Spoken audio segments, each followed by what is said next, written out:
So the group stages of Euro 2024 are now well and truly wrapped up, which means we do now have the 16 teams that are going to be moving into the knockout stages of the tournament. So I figured we'd give these games a bit of a deep dive, have a look at who we think is going to go through, who we think is going to go out, who we think the key sort of players are going to be, and just generally how we think these games are going to go.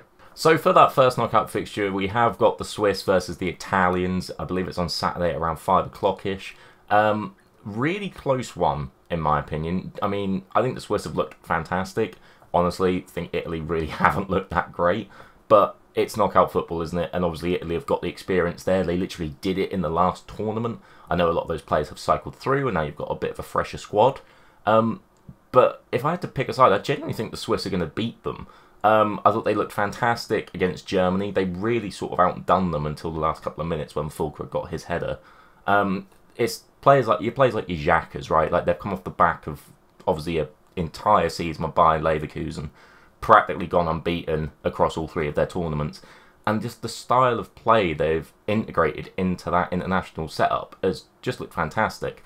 But again, obviously you've got key players with Italy, haven't you? If Chiesa starts firing, if you get Barella, who's looked decent, obviously Donnarumma is an absolute monster for them at the back there.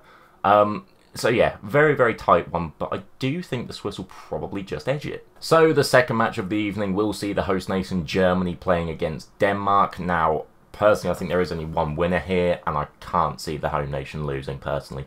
I think they've been one of the best teams in the tournament so far. Granted, they haven't played too great of an opposition. You look at Scotland, who are bollocks. Hungary weren't brilliant, and then obviously they drew with the Swiss, who do look half decent.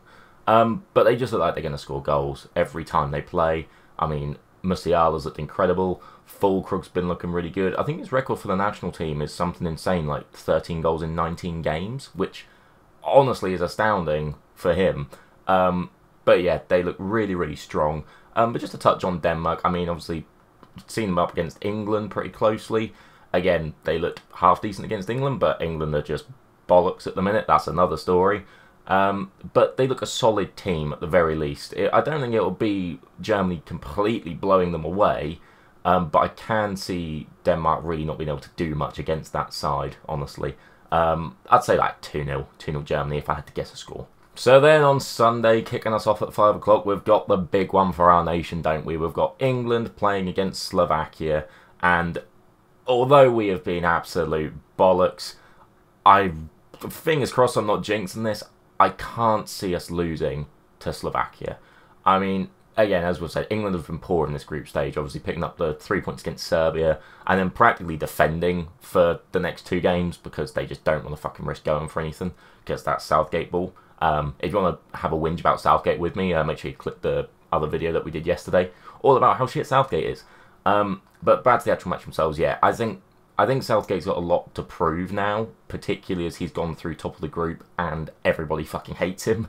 So I think he will open up a little bit. There'll be a bit more license there. I can see him making some changes in the attack. I would love to see Gordon, love to see Palmer coming in, because I think when they did come on in the tail end of that Slovenia game, they really did change the whole shape of the team, honestly, and we looked a lot better, looked way more direct, which is great. It's obviously what you want to see. But obviously, just to touch on Slovakia, right, they obviously got the 3 points against Belgium in their opening game, and I believe they lost to Ukraine and then sort of had a bit of a dead rubber draw with Romania.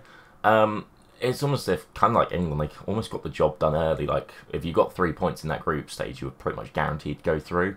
So I just don't think they wanted to risk anything in their most recent game.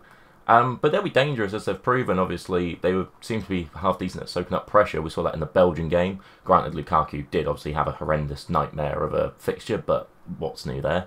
But yeah, it definitely won't be easy for England.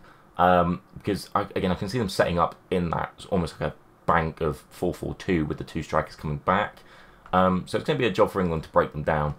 I do believe that they can do it. I think they will do it. And fingers crossed that side of it comes home. At least it comes home to the quarterfinals.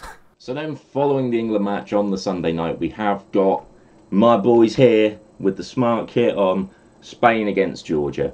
Now, obviously, Spain have looked phenomenal in the groups. Obviously, the only team to win all three of their games. Again, very young, pacey team, lots of talent in there. Obviously, you've got the likes of Rodri, Yamal on the wings looks decent, and there's just they're similar to England in a way. in the sense of like, if Southgate lets the attacking talent be free, I can see them almost being similar to how Spain play. Just lots of pace, lots of power, lots of lovely attacking football going forward. They are up against my favourite team of the tournament so far, the little mighty Georgia. Watched them play last night against Portugal, and they looked so entertaining. There's no other way of describing it. Kvaratskhelia obviously done bits, got them 1-0 up, and then obviously they just soaked up pressure really well, which obviously they're gonna have to do against Spain. And yeah, Portugal couldn't work them out at all. Obviously, it wasn't just that game that they played well in, though. They obviously they were really unlucky in that first match against Turkey, where they lost 3-1, and then they got a 1-1 draw with Czech, and again they scored first in that. They looked good, so it won't be easy for Spain. Obviously, they're clear favourites, as you can see down here. They're by far the favourites to win that match, but I really think Georgia will give them a good run, and I would love to see Georgia go through, but I do think the Spanish will take that one. So then on Monday we are treated to two of the biggest teams, but definitely two of the most disappointing in France and Belgium so far this tournament. I don't think France have looked very good at all. They obviously squeaked a 1-0 win against Austria early doors, and then, what, did they draw the rest of their games, I think? Yeah, they've looked really, really average, to put it bluntly. But we know what power and talent they obviously have. They've got arguably the best player in the world in Mbappe. You've got a very, very strong and very, very experienced side, obviously winning the World Cup prior.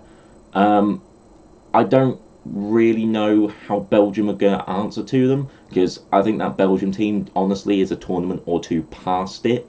I think if you go back to the years when Martinez was in charge, that was their real chance to sort of capitalise on this talent that they've got. But you do have big game players in that Belgian team. You've obviously got Lukaku, even though he's just having one of those tournaments as he always does. You've got the likes of De Bruyne. You've got you've got a mixture of a back four of experience and sort of youthness, obviously with Vertonghen still being there. But I can't see it going anywhere other than France winning, honestly. And then following that game, we've got the Portuguese against the Slovenians. Now, obviously, we've seen a lot of Slovenia quite recently as England fans. We know exactly how they're going to set up. They're going to set up with this 4-4-2, have the two strikers dropping back to try and defend. Again, going to be really hard to break down. You've got a world-class goalkeeper in there with Oblak, and you have got an up-and-coming striker in Sesko, who, granted, hasn't done a lot yet, but he could come good. There's clearly the talent there. We've seen that with his work at Leipzig. But I really do think Portugal will be too strong for them. They look decent against Turkey, but granted, Turkey have looked a bit shit in my opinion. But they've also struggled when it comes to breaking these teams down. As I said, against that Georgia game, they could not work out how to break down that defence. And it's going to be a similar sort of game. I do think they will just have too much for Slovenia. But again, I can see it being a bit of a tight game for the majority of that. Hopefully Ronnie gets off his goalless account as well, because it'd be quite cool to have him being the highest or the oldest goal scorer in the Euros. Saying that, though, it would be a bit rubbish to see Modric get beat. But anyway, I would say Portugal. I mean, they're clear favourites, but I do think the Portuguese should have that one wrapped up. And then we've got another good game in Romania versus the Netherlands. Now, Romania obviously exploded out of that opening group game, beating Ukraine 3-0. Unfortunately did then get beat, was it 1-0 by Belgium, I think? And then they drew their last game. So, again, part of the 4-point group. They looked really, really good in that first game. They played attacking direct football, which is obviously what you like to see. But they are coming up against the Netherlands, who obviously, well, historically and on paper, have a very strong team, very strong defensively. But they're another one of these teams that just have not been at it at all. I mean, obviously, again, they sort of almost scraped their first game 2-1 with that win. I think it was against Poland, wasn't it? And then they drew with the French and lost to Austria. So they haven't looked too cracky at all, honestly. On paper, you've got to say the Netherlands are going to go through, but I'm genuinely really struggling to call this one. I think they've got enough talent there to do it. You've got the likes of Gakpo, who seems like a different player when he's in a bloody red shirt, by the way, compared to an orange one. He seemed brilliant for the Netherlands. But you've got that talent there. Obviously, Depay's there. Van Dijk, although he had an absolute stinker against Austria, is still one of the best defenders in the world. He just is. So if I had to guess, I do think they'll have too much for Romania, but I think that'll be a close one. And then finally, closing us out on Tuesday night, we have got the dark horses of the competition, Austria against Turkey.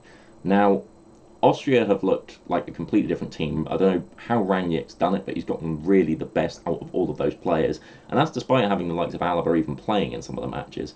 But yeah, they've looked so strong. It's a very industrious team. Sabitzer are obviously doing work. They're just a very, very cohesive unit. And they've shown that in who they've beaten and how they've played.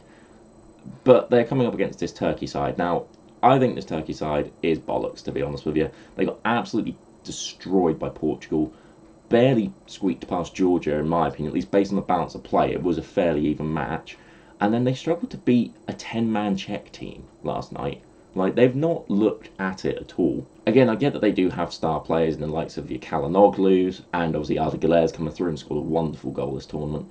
But I really think this Austrian side, they've got the spirit there. They're going to have too much for them, in my opinion. So I would say a comfortable Austrian win. So that's it for the round of 16 games. I mean, we might get some of these right, we might get some of these wrong. That is the beauty of football. You can't predict it. There's no script to it.